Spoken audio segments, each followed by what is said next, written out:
Hello, hello. Happy Thursday. Hi, everyone. How's everyone doing? Welcome, Natasha, Esther, Anne Marie, Ruben, our last, Katerina, welcome. Our last Bible study for the weekend. And then afterwards, we have a long weekend and then we're back Monday. How's everyone doing?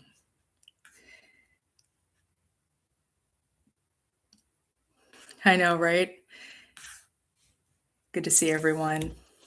Thanks for joining. What's new? Hey, welcome in. Oh, Katerina, congratulations. That's so awesome.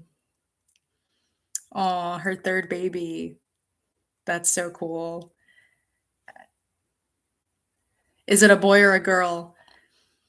Congrats. So awesome. I bet being a grandmother is really fun. That's so cool. Really cool. Hey, Leah, welcome in. Welcome in. Yes, look at God. Really awesome. What else? What else is new with you guys?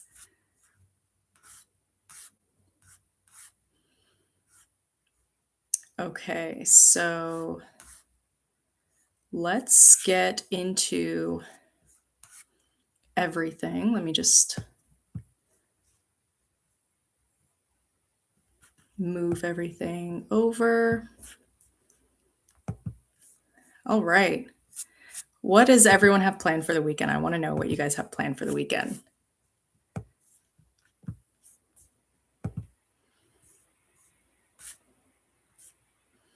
Oh, that's cool. You don't know yet. That's awesome. That's exciting. That makes it so much more fun. um, all right, let's get into it. Let me get everything rolling here.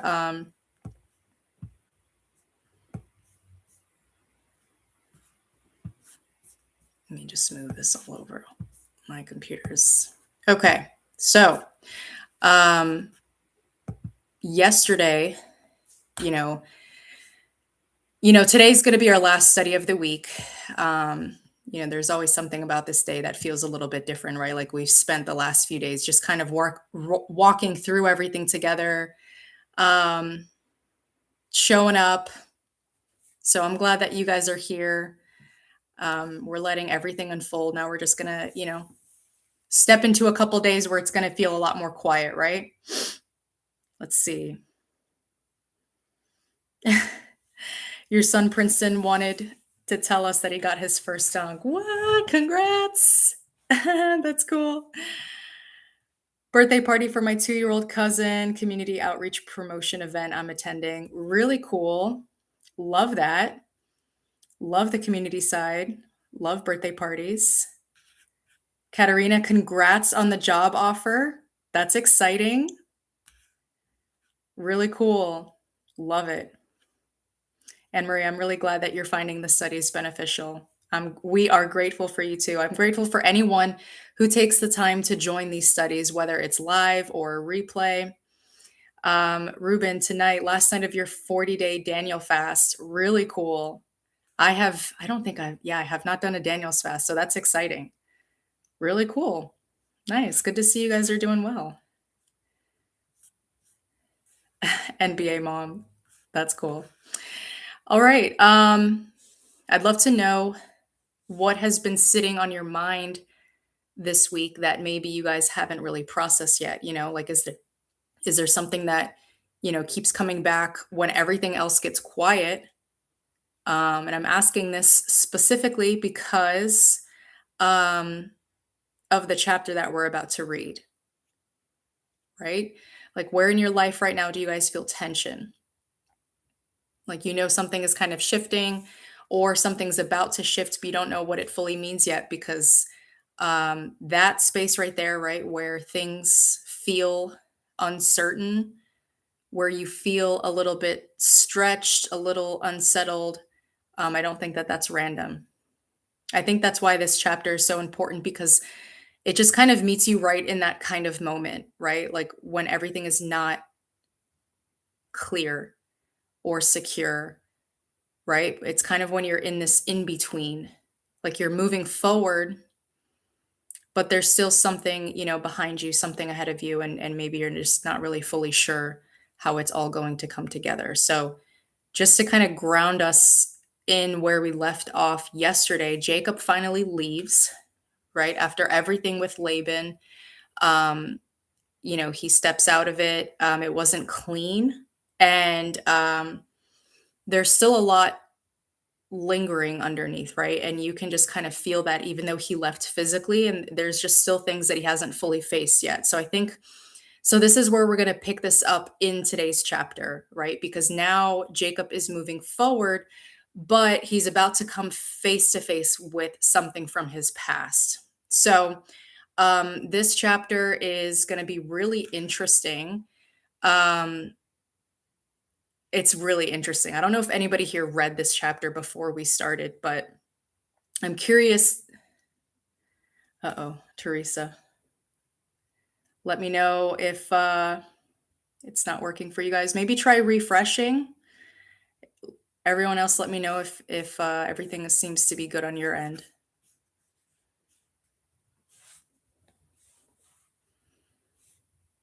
Good here. Okay, awesome. Okay, cool. Yeah, refreshing usually fixes it. But okay, anyone here that's new? Love to know if there's any new faces.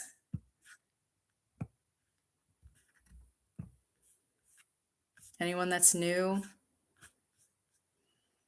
Okay, awesome. So let's get into it. We are in movement 1. This is verses 1 through 2. Okay, so this is God's presence before the problem. So before anything stressful happens, right? Before Jacob hears about Esau, something happens that's kind of powerful here. God meets him first. Okay, so again, that matters.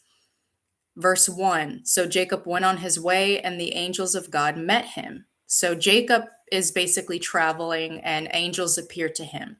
And then in verse 2, hey Elijah, day 2, welcome back.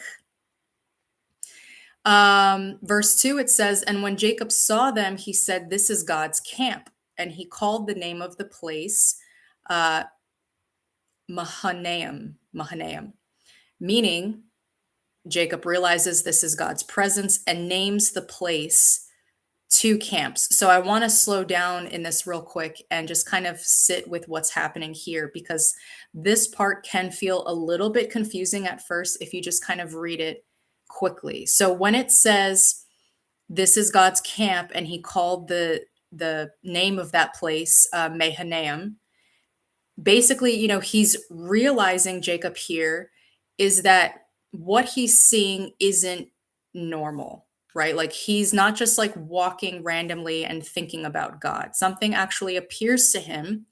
And the text says the angels of God met him, which means that this was like an intentional encounter, right? It's not just his imagination. So then what's interesting here is that Jacob calls it two camps, right? Before he creates, and you'll see this later, he's going to create his own two camps later when he's afraid. So God is basically showing him like a spiritual reality first, right? He's already protected, and that he's already surrounded and he's covered, right? But when fear ends up hitting Jacob, he ends up just kind of recreating the same idea physically, because he splits his people into two groups.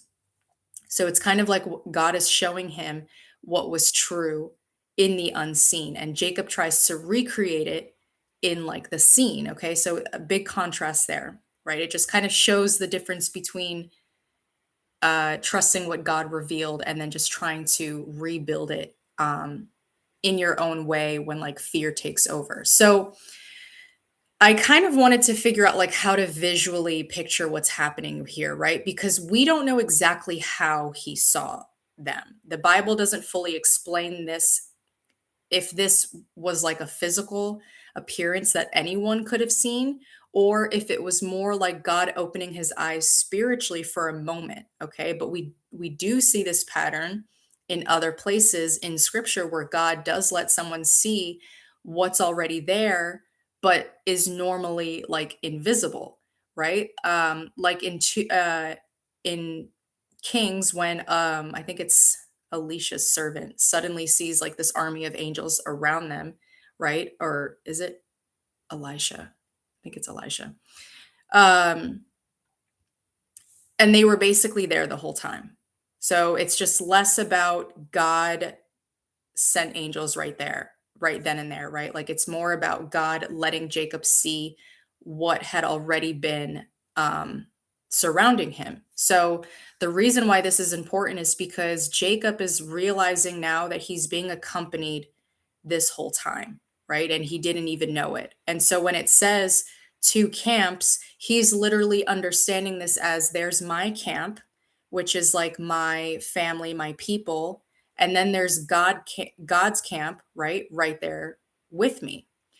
So the timing matters because he's getting closer to seeing his brother Esau, right? He's on his way back home, and Esau is, the one thing from his past that he hasn't dealt with yet, right? So it's almost like right before, Jacob steps into this confrontation, God gives him this moment of reassurance, right? And he's just kind of like, he doesn't say anything either, right? Like he doesn't tell him, hey, don't worry, it's all going to work out.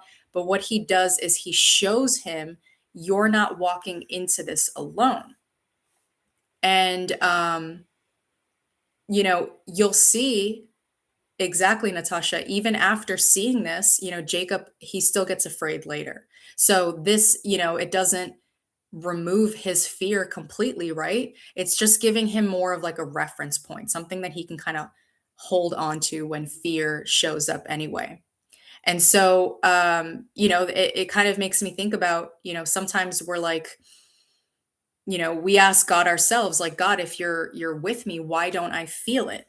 Right. And this just kind of shows you his presence isn't always something that you feel consistently 100% of the time, right? Like it's something that's true whether you're aware of it or not.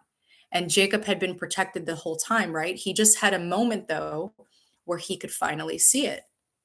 Another thing too, this happens right after Jacob leaves Laban, right? So he's, just came out of a season where he was just constantly dealing with manipulation and pressure and survival mode. And so now he's just kind of stepping into something new. And right into that transition, God is going to, he gives him clarity here. And so I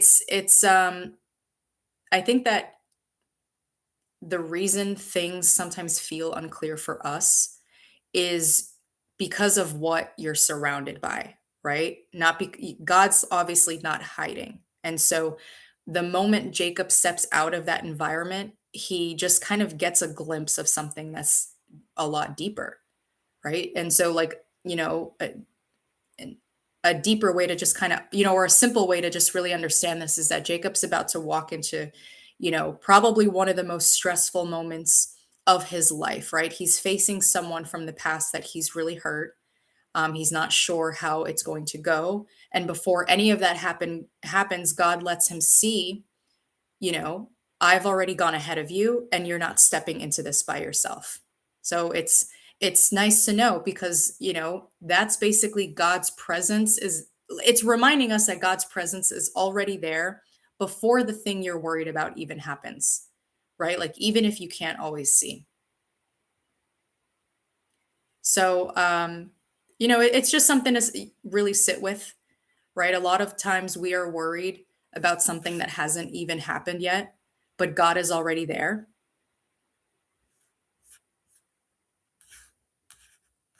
So then we get into movement two. This is fear shows you what you haven't healed. This is verses 3 through 8. So now that the tone just kind of shifts, right? Jacob goes from seeing angels to immediately being afraid. Okay, so contrast is important here. So then in verse 3, it says, then Jacob sent messengers before him to Esau, his brother. So Jacob basically sends people ahead to talk to Esau. So now we're like getting into it. Verse 6, we came to your brother Esau, and he is coming to meet you, and 400 men are with him. So basically Esau's coming with like a large group of men. Verse 7, then Jacob was greatly afraid and distressed, right? So he's extremely scared here, right? So, and he's still very scared, right? He literally just saw angels, right? Like he just had that confirmation with that God is still with him. Like it was a physical thing that he saw, and still his fear takes over, right? Which um just kind of reveals something honest about us as well, because God doesn't automatically remove fear if there's something that's unresolved inside of you, right? Like Jacob, um, he's afraid mostly, I think, of what he did to Esau, right? Like this is guilt that's coming back 20 years later. It's not even just him being just afraid of his brother, it's because of what he did. And so fear, it's always going to expose what you haven't dealt with. And something else that's really important here is, Esau represents the version of Jacob's past, right? That he never made right. And so I think this is just the weight of knowing I never dealt with that. And that's why this is a hard moment, is that, sometimes God will bring you back around to things that you thought were behind you, right? And it's to just finally deal with them the right way. Exactly. Fear is like a check engine light. It notifies us of a place in our hearts where we have not yet trusted God. Exactly. That's great. So true.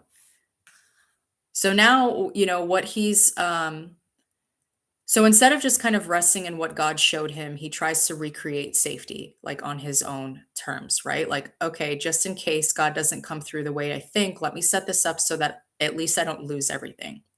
So that's why, this strategy here just kind of reveals his mindset, right? Like he's thinking more of like from survival, right? And survival thinking usually sounds like, all right, what's the worst thing that can happen? And how do I minimize the damage? Right. And it makes sense. Jacob has history with Esau. So it's not like unreasonable for him to be feeling this way. Right. The last time they saw each other, Esau literally said he wanted to kill him. So it's connected to something that is real. Right. But even with that, God had just given him a reminder of his presence. Right. So Jacob has revelation, but he hasn't like fully internalized it yet. And that is something that sometimes, we can experience, right? Like you can hear from God, you can feel something, even have a moment where things feel clear, and then still go right back into trying to control everything. And that's what this line just it shows. He didn't lose faith completely, but he doesn't fully trust God either. He's like in that in between. His faith was lukewarm.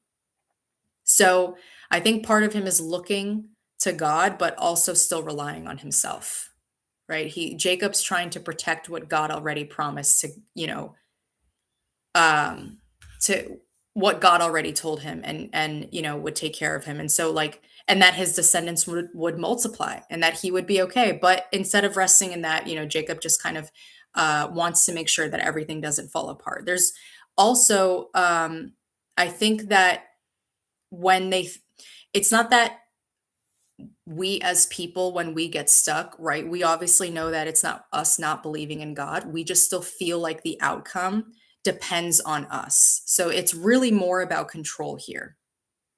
And then the contrast is really interesting because God showed him two camps as a sign of divine protection. And then Jacob creates two camps as, a backup plan in case God doesn't protect him. So, again, the lesson here is just that fear sometimes will mean that something inside of you just hasn't caught up to what God already showed you. And if you've been in a tension like that, right? Like where you believe God, but you still feel anxious, it just really means that there's something deeper that God is trying to deal with. And if that's you, type that in: God, deal with me. So now we're in movement 3. This is when fear uh, turns into prayer this time. Okay. This is verses 9 through 12. So this is kind of where Jacob has a shift and he prays in like a very open type of way. Because in verse 9, it says, "O God of my father Abraham, the Lord who said to me," basically, Jacob starts praying here and he's reminding God what he said. Okay. I'm scared to say that. And then verse 10, "I am not worthy of the least of all the mercy." So Jacob is admitting here he does not deserve what God has done. And then in verse 11, it says, "Deliver me, I pray, for I fear him." So Jacob is asking God to save him because he's afraid, right? So this is a very honest prayer, right? And what's interesting is Jacob is reminding God of his own words, like, "You said you would take care of me," which is interesting, right? Because he's holding on to what God already said, right? And so he also admits his fear, right? He doesn't hide it. But Jacob's like, "Hey, I'm afraid and I still trust you." It's exactly humble, honest, and dependent on God. This is one of the probably deepest shifts in Jacob's life, and it's easy to miss if you read it too quickly because up until this point, Jacob has just, been the kind of person who figures things out, right? Like from the very beginning, he's been strategic and calculating and just kind of always thinking a few steps ahead, right? Like he gets his birthright by positioning himself, he gets the blessing by deception.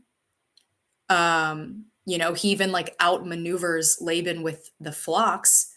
And so his whole life is just kind of built on, well, if I can just think this through enough, I can get the outcome that I want. So his default way of living has just always been control.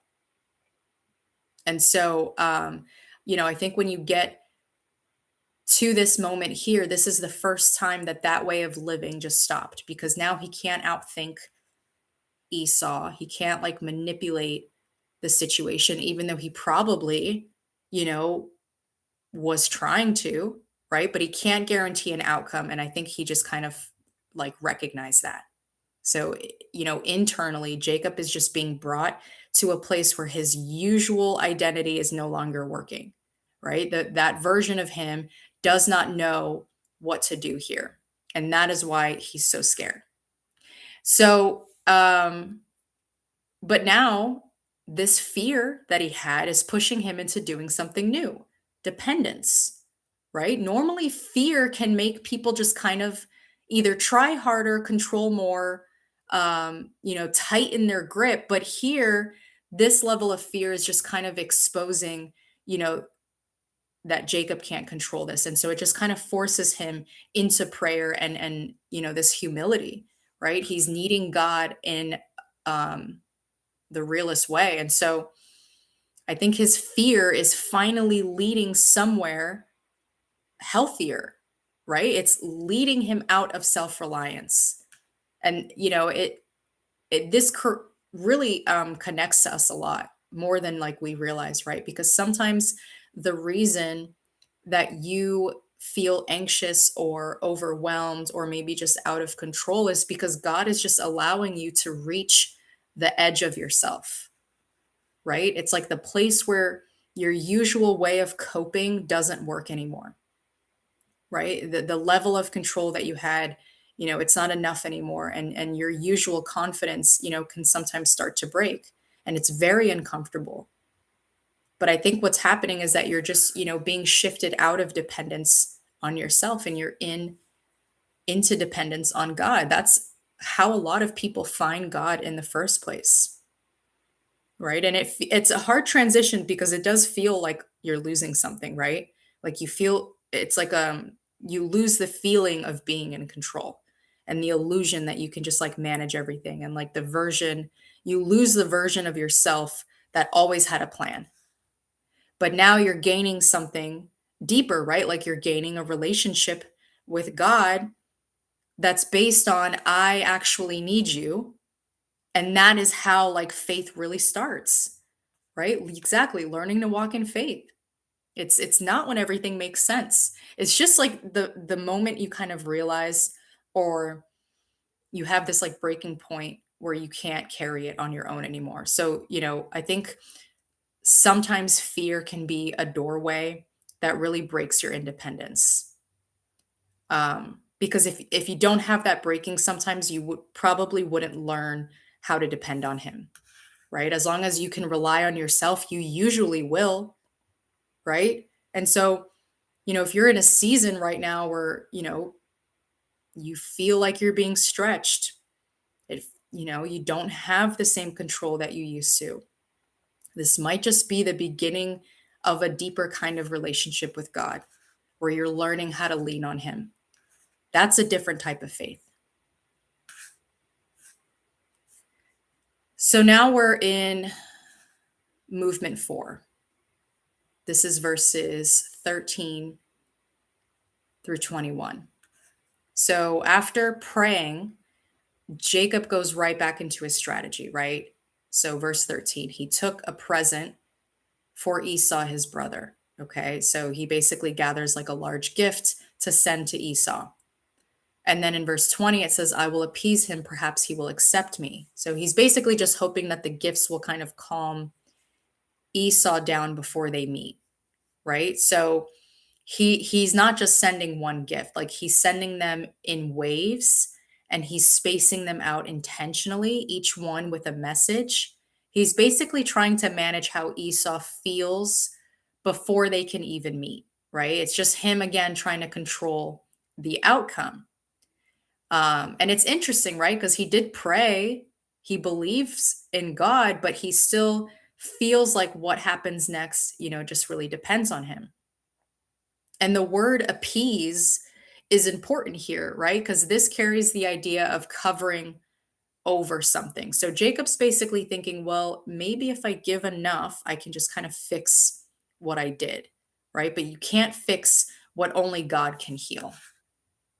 It connects to us, right? Because we do this all the time. God, I trust you, but let me also try and manage everything just in case, right? So I think, it's interesting. He's willing to give up his possessions, but not his control. And that is the hardest thing to surrender. Letting go of things is external, but the control, that's an internal thing. And it happens in layers. So that's why even after praying, he doesn't have that peace, right? He still feels responsible um, for the outcome. So this is a partial surrender that is still keeping him anxious. Pay attention to that, right? He's still trying to manage the outcome. So that makes him anxious, which makes his mind not want to rest. So, if you know that there's something that you need to release, think about that. If you want to type it in, I release control, even though it's happening in layers. It's one of the hardest things to give up. And it just, again, it keeps you in that in between place when you believe God is involved, right? Where you still feel like ultimately it's on you to make sure that things work out. And it's very exhausting because as long as you feel like the outcome depends on you, your mind's just going to keep running, trying to plan, trying to fix things in the control. So yeah, I think this is where a lot of people are, learning to trust, how to trust God, but still feeling that pull to control everything.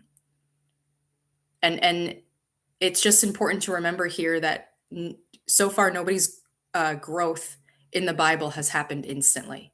Every single person that we've read about, it's all happened gradually, right? And sometimes it looks like praying and then planning and then trusting and then worrying again and then letting go and then picking it up again and doing it all over again. It's like this loop that we have to go through, but it's exhausting, yes, but understand that it's normal. It's a part of the design.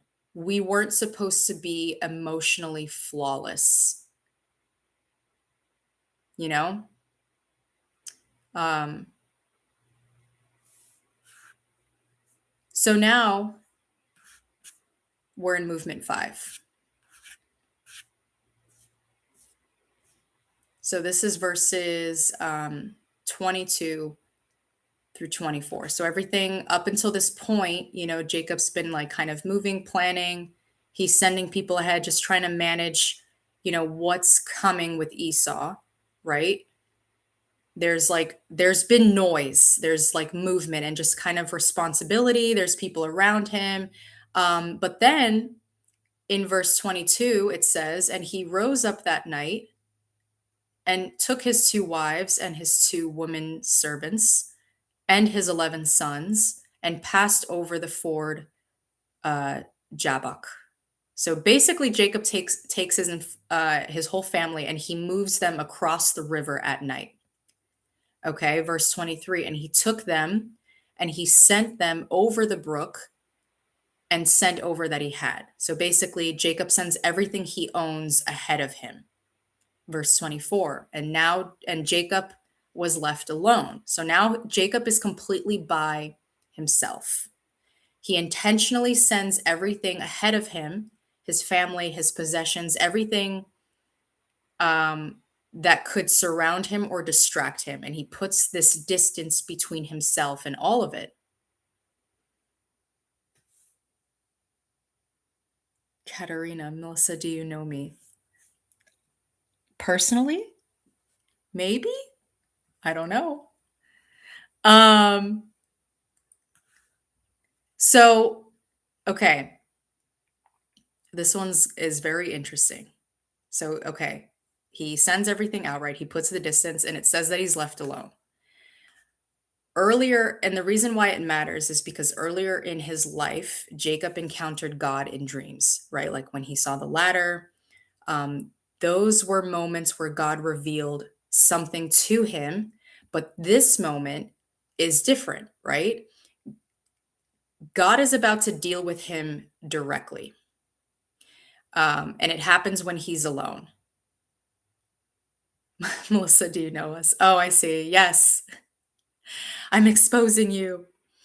When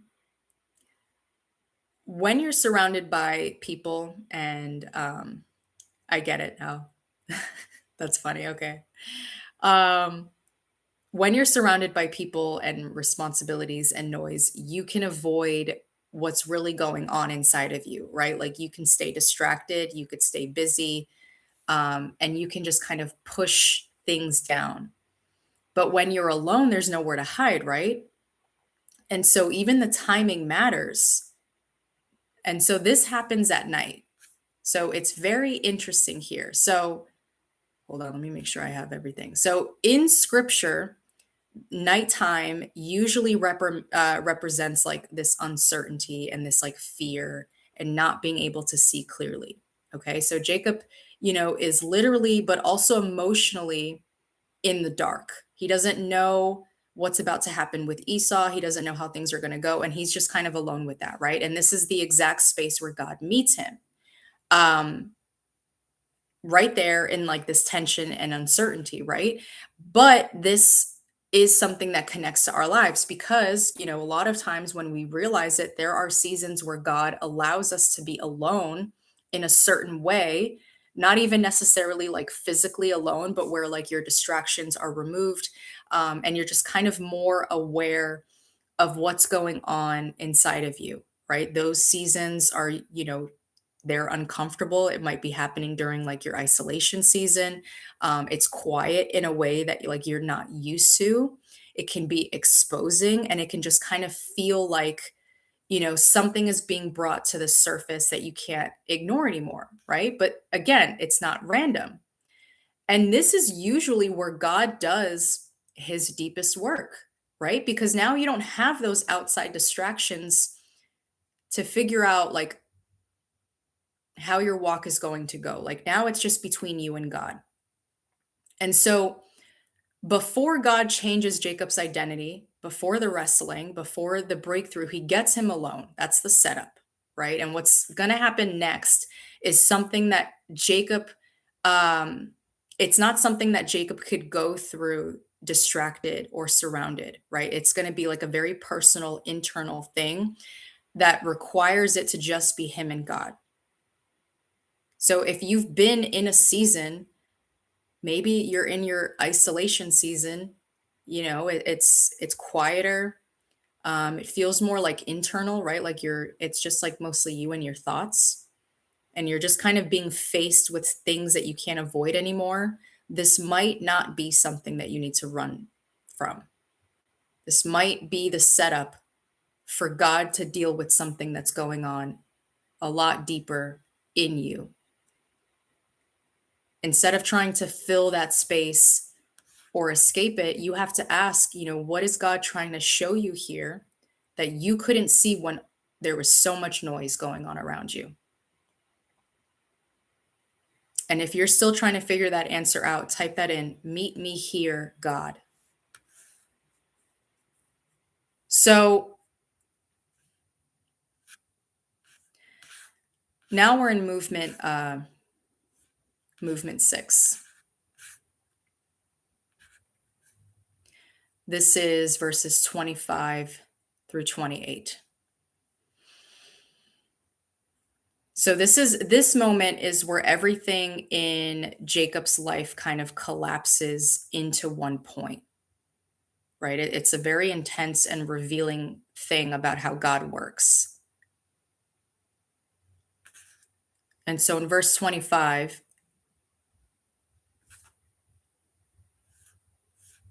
it says, he touched the socket of his hip and it was out of joint. So actually, wait, did I just miss something here? Hold on, I want to make sure. Let me go back real quick. I just want to make sure here.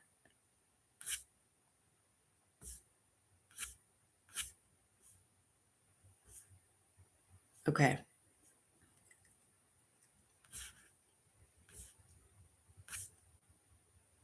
Okay, let me go back. Sorry, guys. I just wanted to make sure I didn't mess up my notes here. So in verse 25 through 28, it says that he touched the socket out of his hip, and that was out of joint, meaning with one touch, God weakens Jacob instantly. Okay. He touches his hip. The hip specifically matters because in that culture, the hip was connected to strength and stability and even legacy, right? Um, it's very interesting because this is where movement comes from. So when your ability to stand and walk is rooted, um, God doesn't just like weaken Jacob. He touches the exact place that represents his ability to move, right? Move forward in his own strength. So it's like saying, the way you've been walking through life, that's what I'm changing. And so then in verse 26, it says Jacob refuses to let go and asks for a blessing. And then he basically says, I will not let you go unless you bless me. Verse 28, your name shall no longer be Jacob, but Israel. So God changes Jacob's identity. So now picture this clearly. It's dark. They are basically wrestling. Okay. A man appears and he starts wrestling Jacob. And it's very interesting because this is just I'm trying to like think of like how to like explain this in an easy to understand way. So this is just one of those moments that feel kind of shocking when you think about it, because it's not typically how we imagine God at all. Like we picture God speaking, guiding, and comforting, but not physically wrestling someone in the dark, right? But that's what makes this moment kind of very powerful because it shows a side of God that's very personal and intentional, right? He's stepping all the way into Jacob's reality in a way that Jacob cannot ignore. So the reason that there's a physical wrestling that leads to surrender is because it removes Jacob's ability to rely on himself, right? Jacob's whole life, his strength has been his ability to think and plan and maneuver. But in a physical fight that lasts all night, you get exhausted. Your strength runs out, your control runs out. And then when God touches his hip and dislocates it, that's the moment everything shifts, right? Jacob physically cannot keep fighting the same way anymore. And so instead of, continuing to resist, he switches from fighting to holding on. That's the surrender, right? It's not him giving up because he lost. He's realizing I can't win this the way I've always tried to win. So he stops trying to overpower and he instead clings to God for a blessing. An easy way to just kind of picture this in, you know, our world now is, someone who has always been able to hold everything together, like they're the strong one, the one who just kind of figures things out, the one who just kind of keeps everything from falling apart.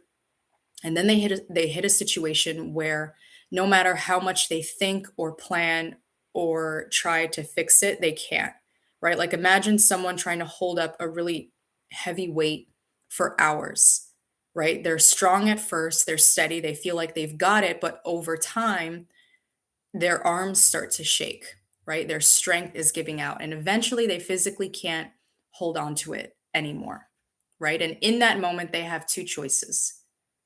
Either they keep straining and they collapse, or they finally let go and ask for help, right? So that moment of letting go is the shift from self reliance to dependence. That is what this wrestling is doing to Jacob. God isn't fighting him to win, right? Like he's allowing the struggle to go on long enough for Jacob to feel the limits of his own strength.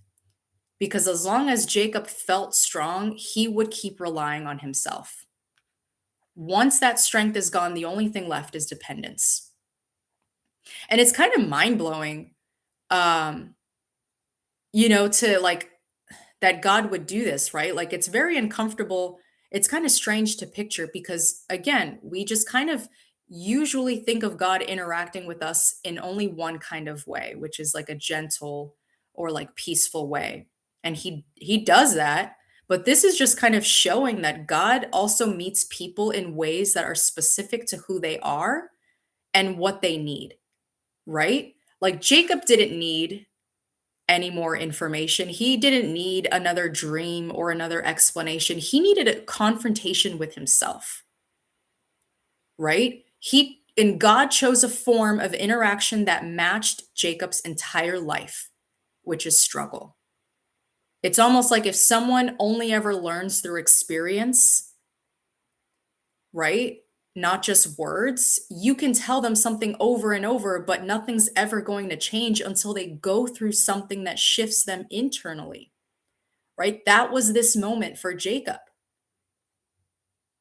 It's also interesting is that, God was willing to step into something that intense just to change him, right? Like that shows how invested God is, right? He's not just guiding your life externally, but he needs to transform you internally. So this is actually God just being very personal here. He's meeting Jacob exactly where he is in a way that would genuinely reach him, even if it's not in a way that we would expect. I think that's what makes it just so powerful because God isn't limited to one way of working. He knows exactly what it takes to shift someone from who they've been into to who they're meant to become. And you know, it's just really interesting because the Bible gives us just enough detail to understand what happened, but not every little detail about how it looked or sounded, which is why they can kind of feel confusing because it tells us they wrestled until the breaking of the day, verse 24, which basically means all night. So it wasn't like a quick moment, like this was hours, like a long, exhausting physical struggle in the dark going all the way until sunrise. And so, from Jacob's perspective at the beginning, it does seem like a random man just appears out of nowhere and starts wrestling him. There's no introduction, there's no conversation first, no explanation. It's sudden. Okay. Like, visualize that for a second. And that's intentional.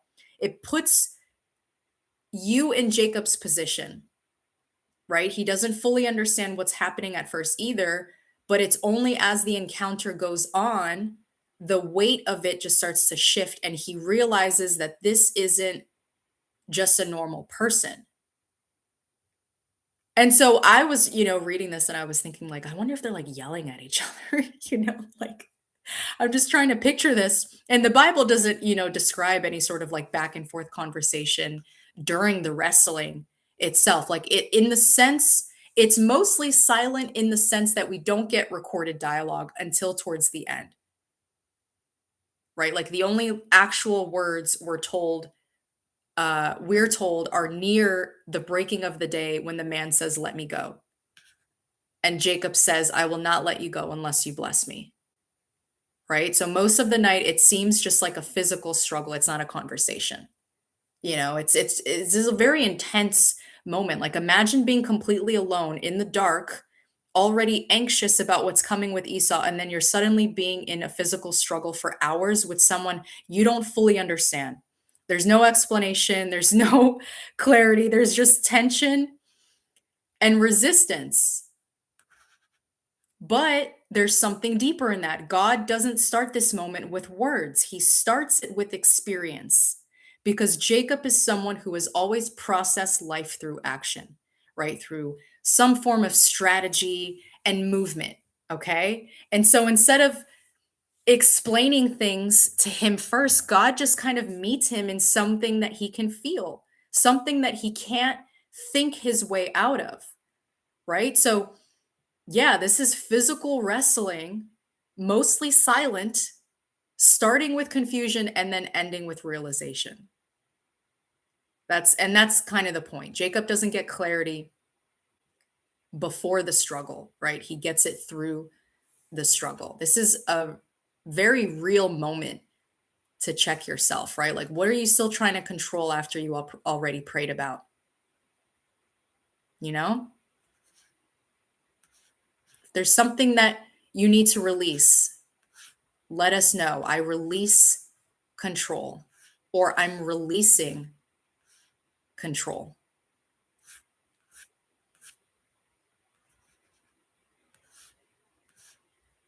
So now I want you to kind of picture this clearly. It's dark. It's been going on for hours. Jacob's exhausted. He's physically drained. He's still holding on, resisting, right? It almost looks like an even fight, right? Like they're matched. But then in 1 second, God touches his hip. He touches it. He doesn't strike him. He doesn't wrestle him down. He just touches his hip and everything changes, which means the whole time God was never trying to overpower Jacob. He could have ended it at any moment, let's be real.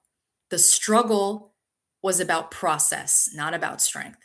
God was letting Jacob wrestle long enough to feel what it's like to rely on his own strength until that strength ran out, right? And then with one touch, he shows him, you were never holding this together the way you thought you were, which makes this just so crazy because the moment Jacob loses his strength is the moment he actually starts to win. He stops fighting against God. He starts holding on to God. This is what God wants us to do the entire time. I'm getting goosebumps. That's the shift. Before Jacob, his whole life was built on grabbing things for himself. He grabbed his brother's heel at birth. He grabbed the blessing. He grabbed opportunities through strategy. Everything was about taking, controlling, securing. But he's not grabbing to take anymore. He's holding on because he needs. He says, I will not let you go until you bless me. That's dependence. That's desperation. That's the first time in his life where he's not trying to create the blessing. He's asking for it. Holy Spirit has entered the chat. And then God asks him, what's your name? God knows his name. So that's not a generic question. Jacob, his name means deceiver, it means manipulator, supplanter. So when he answers Jacob, he's admitting who he's been. He's not just saying his name. There's no hiding, there's no strategy, right? There's no pretending. And then, right there in that moment of honesty and weakness, God changes his name, Israel, which carries the idea of someone who wrestles with God or God prevails. So his identity shift comes from someone who manipulates outcomes to someone who has been marked by an encounter with God. And this is a pattern that shows up throughout the Bible. Abraham becomes Abraham, right? When his identity shifts into a promise. Simon becomes Peter when his identity shifts into stability. Right? And then later through Jesus, this becomes even deeper, right? Because it's no longer just about a name change. It's about becoming a new creation entirely. I'm about to throw my laptop too. So this moment with Jacob is just an early picture of something way bigger, right? That God doesn't just improve you, he renames you, he redefines who you are at your core. And you know what's really crazy is that Jacob walks away limping. And so God heals people all throughout the Bible, but here he leaves Jacob marked, which means that the weakness wasn't removed. It was kept as a reminder. So every step that Jacob takes after this, he remembers, I'm not strong like I always thought I was. I don't carry myself the same way anymore. I've been touched by God. That's the symbolism. The thing that broke you becomes the thing that keeps you close to God. So when you think about your life and the moments that you guys feel stretched and humbled, something is being stripped away, it might not be punishment. It might be this exact kind of moment, right? Where God's not trying to hurt you. He's trying to remove the version of you that depends on yourself so that he could bring you into a version of you that depends on him. You know, as long as you feel strong enough on your own, you're never going to fully lean on God.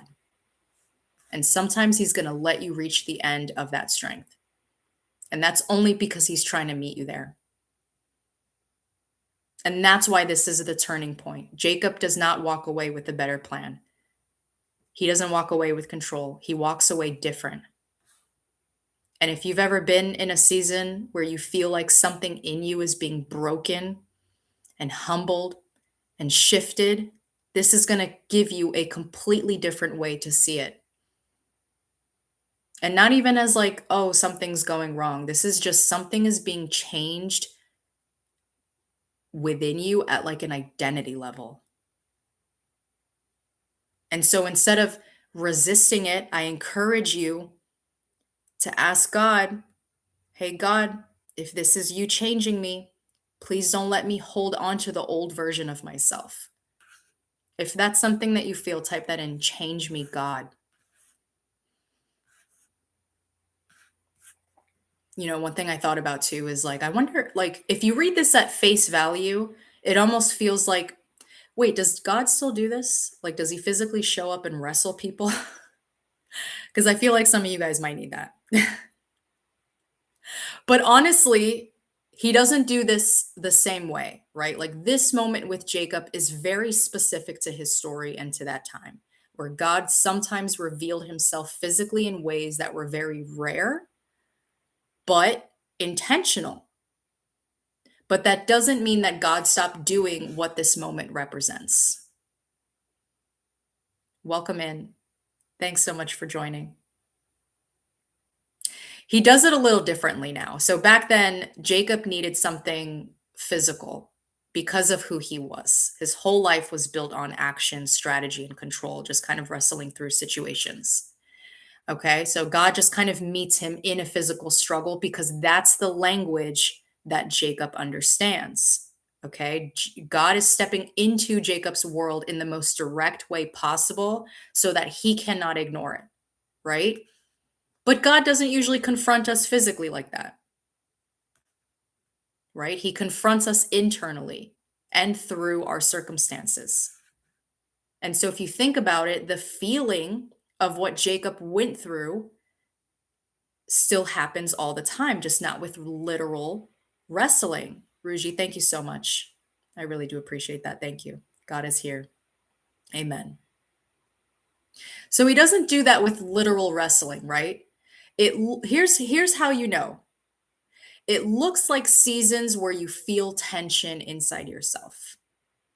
It's where something in you is being challenged, where your usual way of handling things stop working.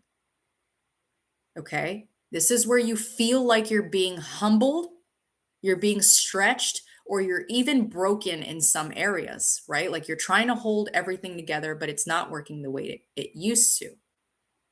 That's the modern version of this.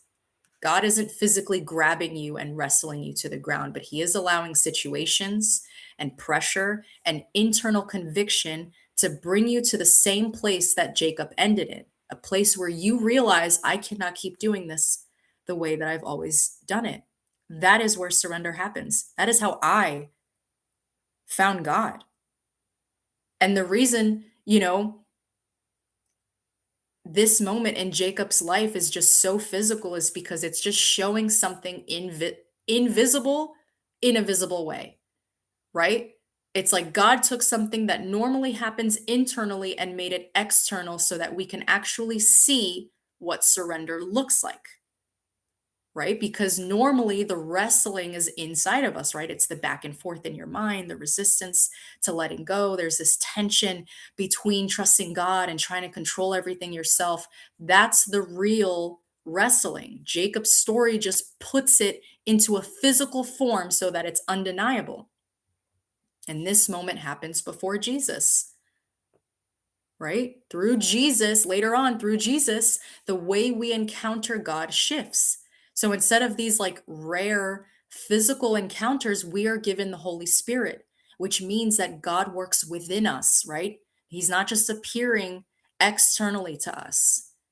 And so instead of wrestling God physically, we wrestle with what he's doing inside of us. And that can feel just as intense, just so you know, in a very different way.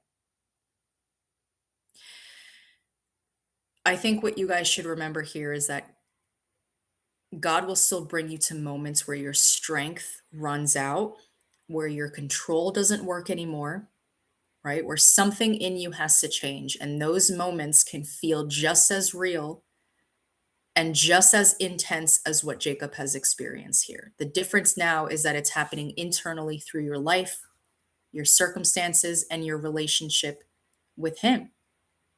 And so when you feel that tension, when you feel that pressure and that internal struggle, just know it's not random. This is probably God doing the same thing he did with Jacob. It's just in a way that fits your life now. It's a way that is more personal to you. I always say this, God will meet you where you're at. That's movement 6. So now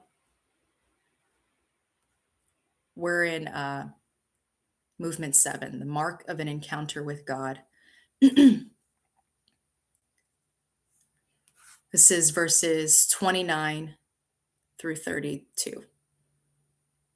So this is the final moment, okay? And just to really understand it, you have a picture, like you have to picture everything that just happened leading up to this, okay? Jacob has just spent the entire night wrestling physically and spiritually, and he's exhausted. He's alone in the dark, and he's being confronted by God in a way that he didn't expect, right? So then in verse 30, it says, I have seen God face to face, and my life is preserved, which means that Jacob suddenly realizes this wasn't just a man, right? Like that was God. And I should not even be alive right now.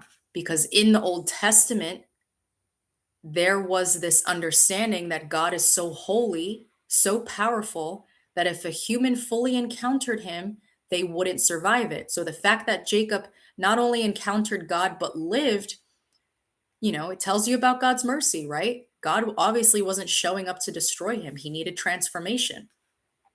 So then it says Jacob names the place Peniel, which literally means face of God. Okay. So this is how people marked moments where something significant happened here with God. Same thing that he did when he saw God in his dream.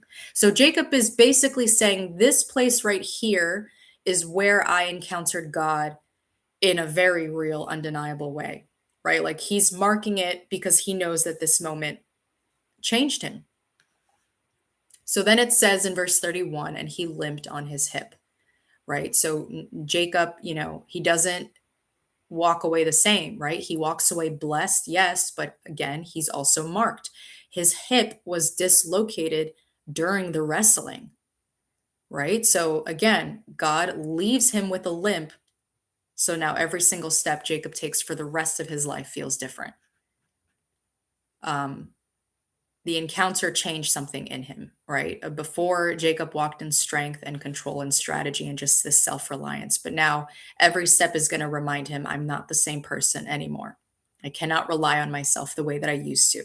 So the same place where he was broken becomes a thing that, makes him dependent on God.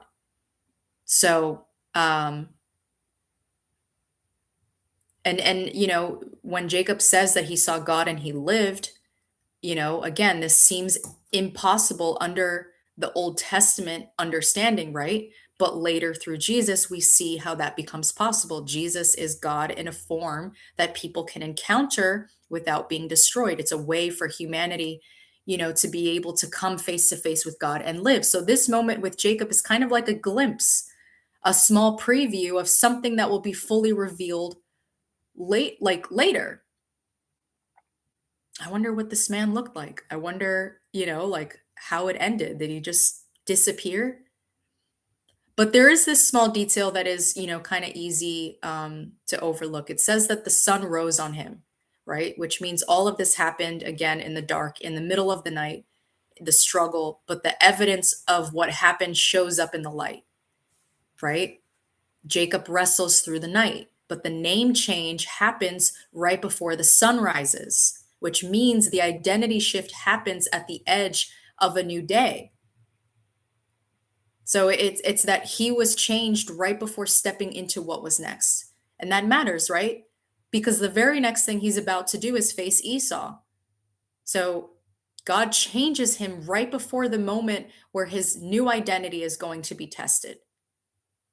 So, this transformation really happened in the struggle, right? That's why this moment really matters so much for us, because real encounters with God, sometimes they just look like something shifting in you before you can fully explain it right away. Like sometimes it just makes you softer, sometimes it humbles you. It might change how you respond to things, or it feels like, you just don't move the same, the way that you used to in life. But the common theme here is that you're not the same after. That's what you need to remember, is that his life carried evidence of it afterwards, not in what he said, not in how he walked, not that Jacob just saw God, right? If you've been in a season, and you're in this season and you don't fully understand it yet, and you're humbled and you're feeling kind of broken in a way, don't rush past that. This is God trying to do something deeper than you can see right now. The very thing that feels like is weakening you is the thing that is keeping you close to him. And if that even resonates in just a little bit, type this in: I've been changed. If you zoom out, this whole chapter is about movement, right? He's physically moving forward, but internally he's becoming someone new. Jacob starts the chapter walking forward with fear. He's trying to manage everything, still holding on to control, and he ends it walking differently, okay? Literally marked, slower, dependent, but he's changed. And so, it's the question is just like, well, who did he become before he stepped into what was next? So and it's just interesting, I keep thinking about what I keep thinking about with this chapter. It's not even that just Jacob wrestled with God, it's that his life didn't really change when he saw angels. It changed when he was broken, right? Like he had a moment of reassurance at the beginning. He saw the angels. He knew God was with him, but that didn't transform him. What transformed him was the moment where he couldn't rely on himself anymore. And I think that's something that God is trying to show a lot of us right now, whether we realize it or not, right? Because we all want clarity, we all want reassurance, we want God to show up in a way that makes everything else make sense. But sometimes he doesn't change you through the clarity. He changes you by confronting you, right? Through the moment where you can't control it, the moment where your usual way of handling things just don't work anymore. It's the moment where you realize it's not even the situation that needs to change first. It has to be something inside of you, right? And it's uncomfortable because it doesn't even feel like progress. It feels like loss, honestly. It feels like weakness. It feels like something is being taken away from you.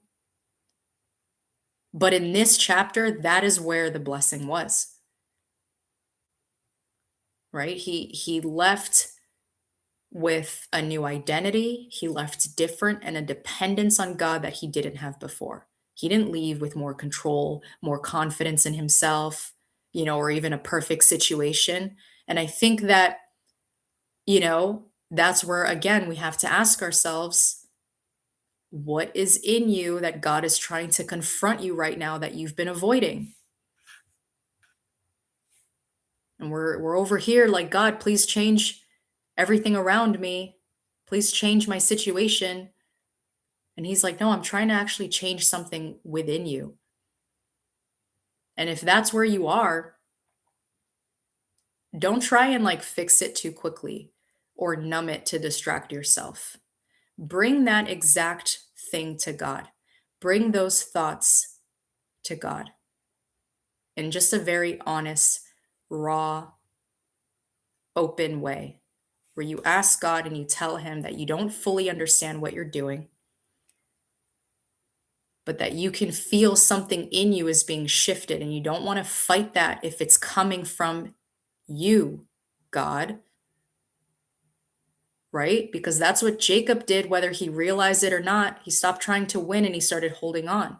So if this chapter spoke to you, that's what I would actually pray about. Not just asking God to change your situation, but asking him to show you what he's trying to do in you through it and giving him permission to do it, even though it's uncomfortable. And then just sitting with that, right? Like, even for a minute, like, that's more powerful than trying to rush to an answer. This is a great chapter to end on for the weekend. I'm really grateful that you guys, are here. This is the last day of the study for the week. Again, thank you if you've been here, consistently live or you're catching the replays. Or, even if you're a member, the fact that you're just showing up, you're listening, um, you're letting it work on you. That's what matters, right? More than you realize. Um, so tomorrow, for those of you that are members, the next video in my Walking with God series is dropping. Thank you so much, Roseanne, for the support. This one is going to be personal. This one's about how to bring your thoughts to God. It's gonna just be like, what that looks like in a just real everyday way. It's not gonna I'm not gonna tell you to pray more. But I'm gonna talk about how your thoughts connect to prayer, what's happening in your mind when you talk to God, how I personally use it in my walk with God and how I've gotten answers. Um, so I'm excited for you guys to see it. Next week when we come back, we're going into the next chapter, chapter 33. So everything we just saw here is about to meet real life. Okay. Jacob finally comes face to face with Esau. And so, yeah, it's going to be a very interesting chapter.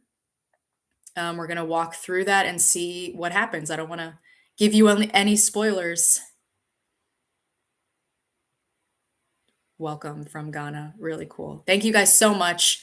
Take this with you into the weekend. Don't rush past what God might be doing for you, even though it might be uncomfortable, even if it doesn't make fully sense yet. It just might be a lot more, intentional than you think. So, thank you guys so much. Have a great night, and I will see you on Monday.